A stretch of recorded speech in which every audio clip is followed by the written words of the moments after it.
May 10, 1940, 0300 hours. The Ardennes forest is a labyrinth of shadows, choked with the smell of diesel exhaust and damp pine needles. Inside the cramped, vibrating steel hull of a Panzer-2, the air is thick enough to taste. Unteroffizier Klaus sits hunched over his controls, his hands gripping the levers with a white-knuckled intensity that belies the hour. He has not slept in nearly 3 days. His eyes are dry, stinging like they have been rubbed with sand, yet they are wide, unnaturally wide, staring through the darkness at the tail lights of the tank ahead. He reaches into a small, waxed paper packet tucked into his tunic pocket. Inside are several small, round, white tablets, stamped with a name that has become as essential to the Wehrmacht as high-octane fuel. Pervitin. He swallows 2 without water.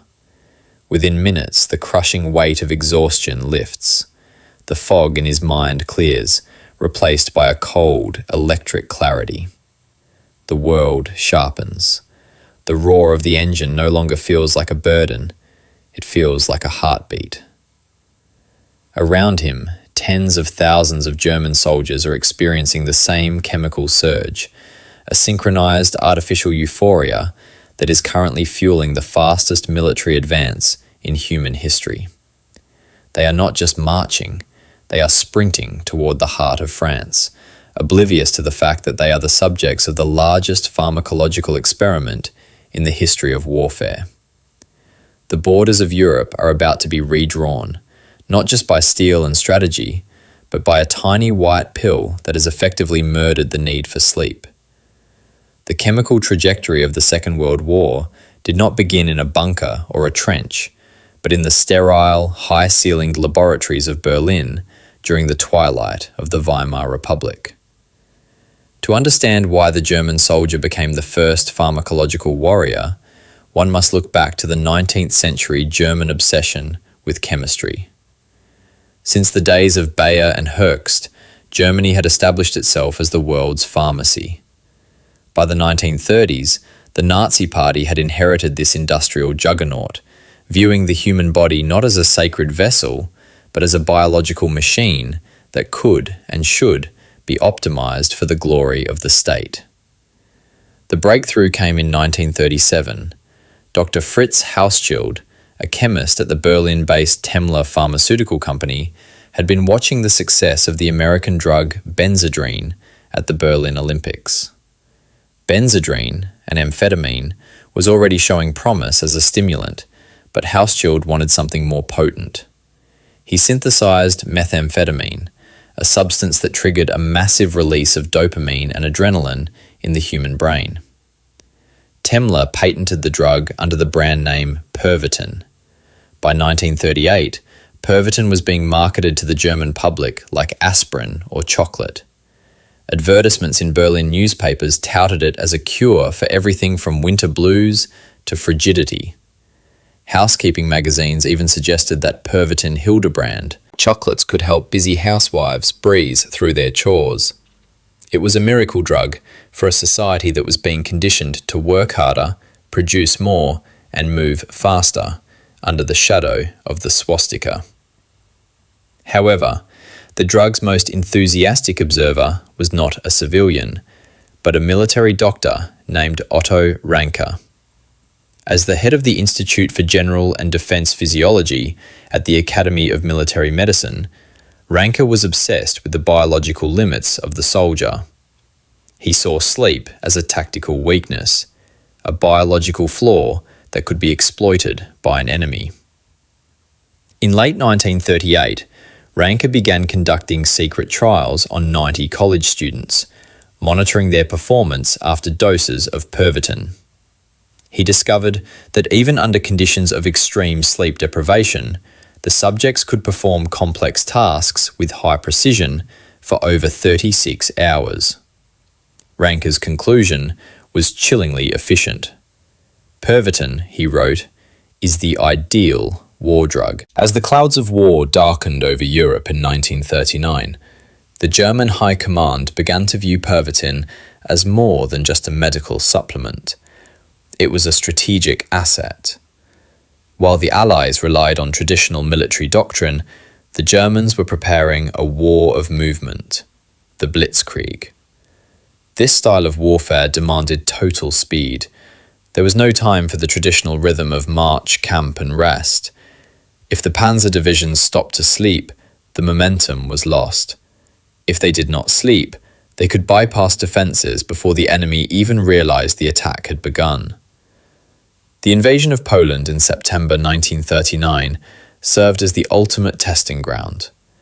Although not yet a standardised issue, many officers and drivers had purchased Pervitin over the counter before heading to the front. The results were startling. Reports began filtering back to Berlin of drivers who stayed at their wheels for 24 hours straight, of infantrymen who felt invincible even while marching through thick mud, and of a strange, aggressive energy that seemed to possess the frontline units. But Ranke and the High Command ignored the early warning signs, the tremors, the heart palpitations, and the psychological crashes that left men catatonic once the drug wore off. They saw only the speed. They saw only the results. As the planning for the invasion of the West began, the production lines at Temla were ordered to go into overdrive. The war was no longer just a clash of ideologies. It was becoming a race against biology itself. By the spring of 1940, the German military machine had fully integrated pharmacology into its strategic planning. The stimulant decree was issued, a directive that standardized the distribution of Pervitin across the armed forces. The numbers were staggering. For the upcoming invasion of France and the Low Countries, the Wehrmacht ordered over 35 million tablets of methamphetamine. This was no longer a supplement for the weary. It was a fundamental component of the German war gear, distributed alongside ammunition and rations. The strategic concern was simple: the Ardennes. The French High Command believed the dense, hilly forest was impassable for armour, assuming any German advance would be forced to slow down, allowing the Allies time to reposition. General Heinz Guderian, the architect of the Panzer arm, knew that the only way to prove them wrong was to move at a pace that defied human physiology. He needed his men to stay awake for 3 consecutive days and nights. To achieve this, the German Medical Corps began labelling Pervitin as Panzer-Schokolade tank chocolate, or Stücke-Tabletten, for the pilots of the Luftwaffe. On the other side of the English Channel, the British were not yet aware of Germany's chemical secret, but they were facing their own crisis of endurance. The Royal Air Force, tasked with defending the skies over Britain and conducting long-range reconnaissance, was finding that pilots were returning from missions in states of total collapse. The sheer psychological stress of dogfighting, combined with the physical toll of high-altitude flight, was pushing human limits to the breaking point. The Allied approach to stimulants was initially more cautious, rooted in a different medical philosophy. British military doctors were wary of doping their men, fearing it would lead to a breakdown in discipline. However, the reports of the superhuman stamina displayed by the Germans during the early stages of the war forced a shift in perspective. The British began looking toward their own stimulant, benzodrine. While structurally similar to methamphetamine, benzodrine amphetamine sulfate was slightly less potent, but still capable of suppressing fatigue and boosting confidence. As May 1940 approached, 2 different military cultures were converging on a similar solution. The Germans were embracing a top-down chemical mandate, viewing the soldier as a biological unit to be overclocked. The British, and eventually the Americans, were beginning to view stimulants as a tactical reserve, something to be used when the mission exceeded the man. The stage was set for a conflict where the primary battleground was not just the hills of France or the skies over London, but the nervous systems of millions of young men. The war had moved beyond the limits of muscle and bone. The age of the chemically enhanced soldier had begun, and the consequences of this artificial vitality were about to be etched into the history of the 20th century in blood and tremors. To truly grasp the scale of this pharmacological revolution, one must look past the broad maps of Europe and into the specific tactical, medical, and psychological dimensions of the drug's impact. The use of Pervitin was not a monolithic experience. It manifested differently depending on the branch of service and the specific demands of the mission. In the armoured divisions, speed was the only defence. A tank that stopped was a target. A tank that moved was a threat. For the crews of the Panzer I and II, the living conditions were claustrophobic and deafening. The heat from the engine and the fumes from the main gun created an environment of perpetual sensory overload. Pervitin became the oil for the human components of these machines. It did not just keep drivers awake, it induced a state of hyperfocus. Commanders reported that under the influence of the drug, crews became more aggressive, more decisive, and less prone to the paralysis of choice that often plagues exhausted men. This chemical aggression was the invisible engine of the Blitzkrieg, allowing armoured columns to bypass French resistance and push through the impassable Ardennes in record time. Behind the front lines, the medical justification for mass drugging was led by Dr. Otto Ranke. His perspective was devoid of moral concern. He viewed the soldier as a biological engine with a specific fuel requirement. Ranke's journals reveal a man who saw sleep as a preventable interruption to military efficiency. He meticulously tracked the half-life of a soldier's usefulness, calculating exactly when the second or third dose of Pervitin should be administered to avoid the inevitable crash. However, Ranke's own letters show a darker side to the experiment. He eventually became a heavy user of the drug himself, working through the night to compile reports on how to keep the army awake. He was the patient zero of the military-industrial addiction, proving that even the most clinical minds were not immune to the lure of artificial energy. His medical oversight provided the thin veneer of legitimacy the high command needed to bypass the Hague Convention's spirit, treating his own men as lab rats in a continental experiment.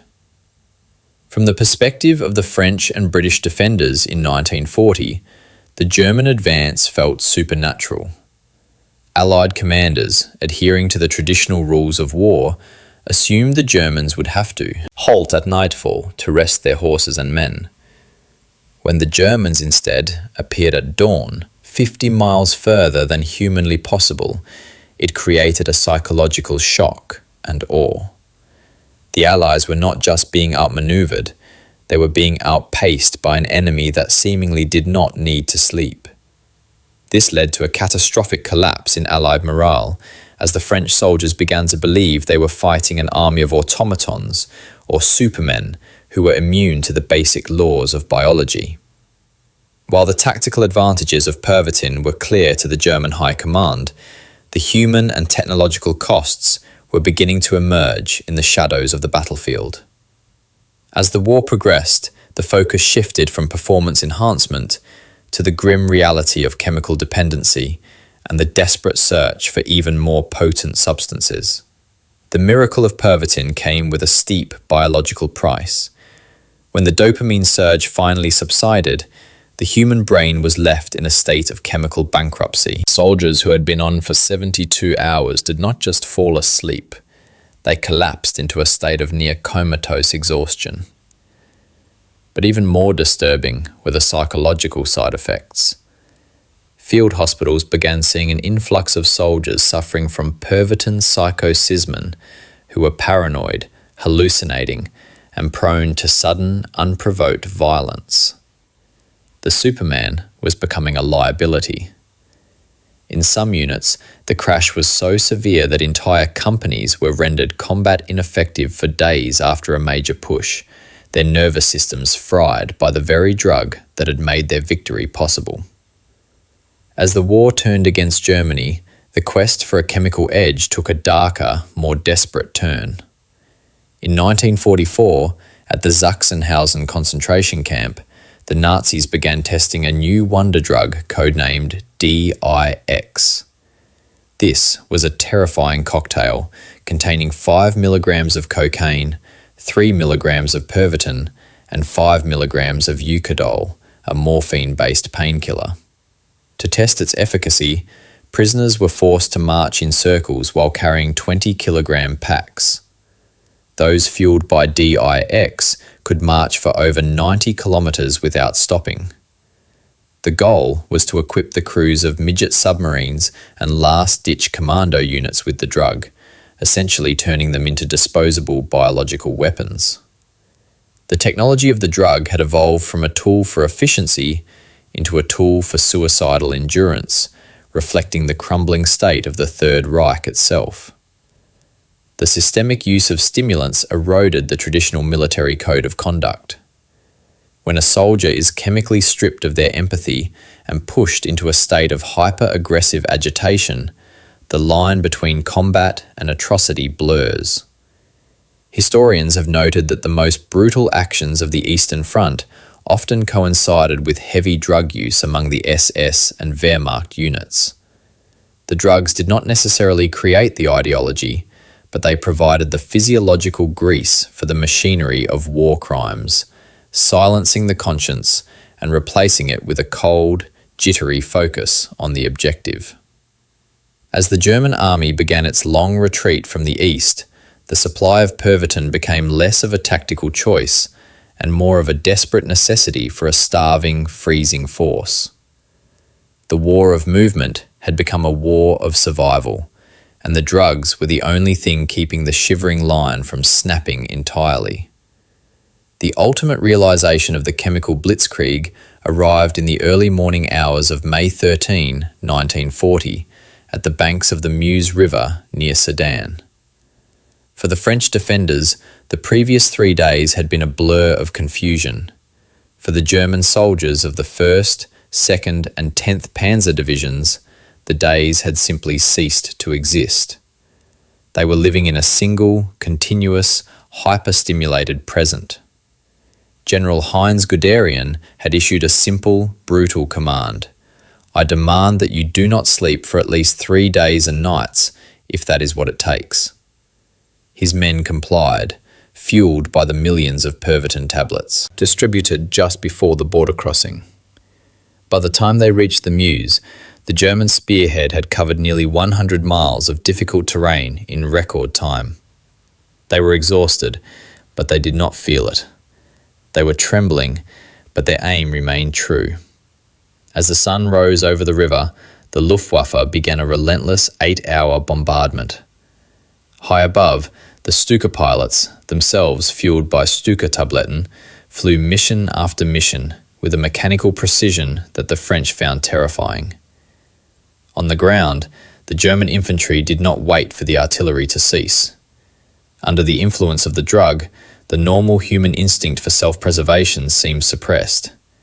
They plunged into the river in rubber assault boats, paddling directly into the teeth of French machine gun fire. The French 55th Division, composed largely of older reservists who had spent the night in a state of growing dread, watched in horror as the Germans attacked with a ferocity that seemed unhuman. The Germans were not just winning, they were moving at a speed that rendered French defensive doctrine obsolete. By the time the French commanders could formulate a counterattack, the German tanks were already miles behind their lines. The impassable Ardennes had been conquered in 72 hours of drug-induced wakefulness. But as the Panzers reached the open plains of France, the first signs of the biological cost began to emerge. Commanders reported mass hysteria among the troops. Men began to weep uncontrollably, while others became so aggressive they had to be restrained by their own officers. The chemical engine was redlining. The German army was winning the war, but it was doing so by mortgaging the sanity of its soldiers. By May 15, 1940, the French hinge at Sedan had snapped completely. What followed was a race to the English Channel that defied every convention of modern warfare. The German 7th Panzer Division, led by an energetic and equally sleep-deprived Erwin Rommel, moved so fast that even the German High Command lost track of its position. It became known as the Ghost Division. Rommel himself was reportedly pushing his men to the brink, leading from the front, his own nervous system likely crackling with the same chemical electricity as his drivers. The breakthrough was a pharmacological triumph. The French army, numerically superior in tanks and defending their own soil, collapsed not because of a lack of courage, but because of a lack of tempo. They were fighting a 19th century war of measured pulses against a 20th century enemy that had eliminated the pause from the human condition. However, the turning point of this chemical narrative occurred when the speed met the wall. As the German columns reached the coast, the adrenaline and methamphetamine began to fail. The crash was no longer a localized medical issue. It was a strategic crisis. Entire divisions ground to a halt, not because of enemy fire, but because the men simply could not function. This Pervitin hangover is cited by some historians as a contributing factor to the infamous halt order at Dunkirk. Hitler and his generals, wary of their overextended and jittery forces, paused, giving the British Expeditionary Force the window they needed to escape. The transition from the triumph of 1940 to the quagmire of the East marked the final mutation of the drug's role. On the Eastern Front, the scale of the war changed. The sprint became a marathon through snow and mud. Pervitin was no longer used to achieve a brilliant tactical breakthrough. It was used to keep frozen sentries from slipping into a fatal sleep. It was used to dull the hunger of men whose supply lines had been cut. It was used to suppress the sheer soul-crushing horror of the War of Annihilation. The drug had moved from being a tool of the master race to a crutch for a dying empire. By 1942, even the Nazi medical establishment began to voice concerns. Leonardo Conti, the Reich health leader, tried to restrict the use of Pervitin, labelling it a dangerous poison, but it was too late. The military was addicted, not just the men, but the strategy itself. The German army could no longer conceive of a war fought at a human pace.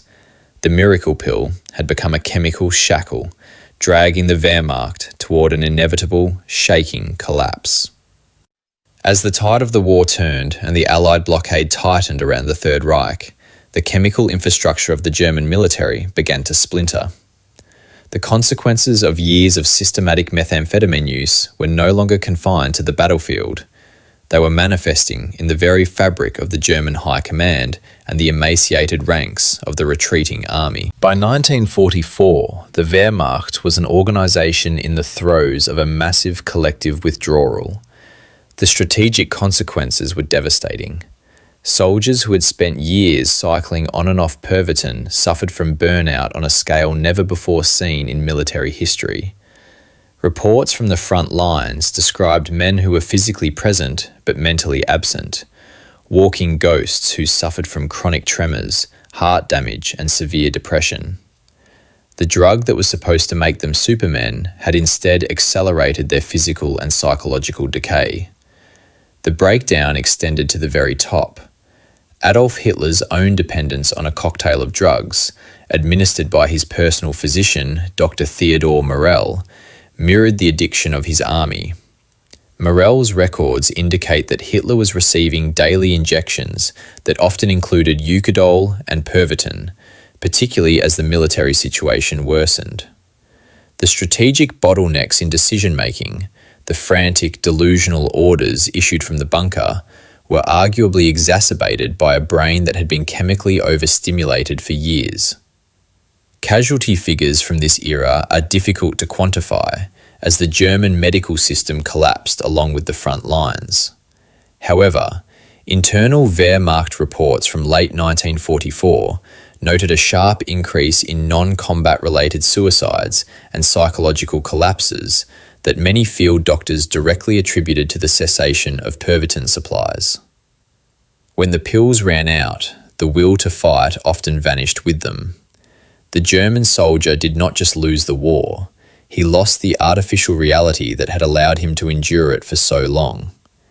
As one German infantryman wrote in a letter home during the final months, "The exhaustion is a physical weight, like lead in my veins. The pills no longer bring the light, they only stop the shaking for an hour. Without them, the world is grey, and the Russians are everywhere." The conclusion of hostilities in 1945 did not end the story of wartime stimulants. It merely shifted the theatre from the battlefield to the global marketplace and the secret files of the victors. As the Allied forces moved into the ruins of German cities, they discovered millions of remaining Pervitin tablets and the detailed medical records of Dr. Otto Ranke. The super soldier experiments were not discarded. They were studied with intense clinical curiosity by the Americans, the British, and the Soviets. The post-war era saw a strange and quiet integration of these chemical lessons. The United States military, having seen the results of the German Blitzkrieg, continued to research fatigue countermeasures. During the Korean and Vietnam Wars, the use of PEP pills, specifically dextroamphetamine, became standard practice for pilots and long-range patrols. The lessons of the MERS were being applied in the skies over the Mekong Delta. Furthermore, the industrial capacity developed for wartime drug production birthed the modern pharmaceutical boom. The same companies that fueled the Wehrmacht pivoted back to the civilian market, using their perfected synthesis techniques to market diet pills, antidepressants, and alertness aids to a post-war public hungry for productivity. The 1950s and 60s obsession with Mother's Little Helpers was, in many ways, the civilian echo of the Pervitin craze that had gripped Germany a decade earlier. However, the legacy was also one of trauma. Hundreds of thousands of returning veterans, on all sides, struggled with unexplained heart conditions, chronic insomnia, and what was then called war neurosis. Today, we recognize many of these as the long-term neurological consequences of sustained amphetamine abuse combined with the horrors of combat. The pharmacological revolution of World War II had fundamentally changed the human relationship with medicine, moving it from a tool for healing to a tool for optimization, regardless of the biological cost. The chemical ghost of the war remained in the systems of those who survived, a silent passenger in the lives of men who had seen the world at a speed it was never meant to be viewed. The war had been won by the Allies, but the chemical era had been inaugurated by the losers, and the world would never again be truly sober. The story of methamphetamine in World War II is more than a footnote about a secret weapon or a historical curiosity. It is a profound revelation about the intersection of human ambition and biological reality. In their pursuit of total victory, the powers of the mid-20th century attempted to do the impossible, to engineer the human spirit by manipulating the human synapse.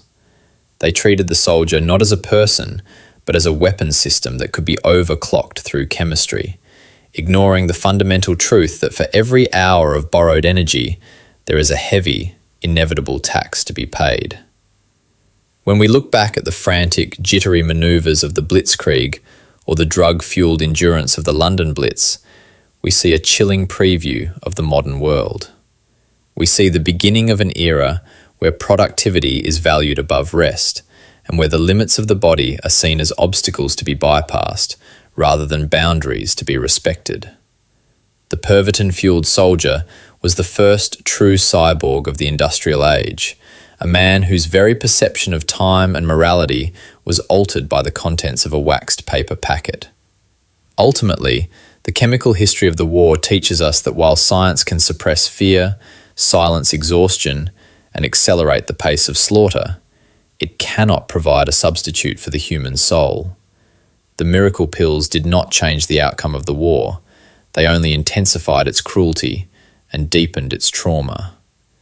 As the echoes of the engines fade and the shadows of the trenches are filled by time, we are left with the image of a soldier staring into the darkness, eyes wide, heart racing, waiting for a sleep that will not come. It is a reminder that in the theatre of war, the most dangerous frontier is not the land we occupy, but the chemistry we allow to occupy us.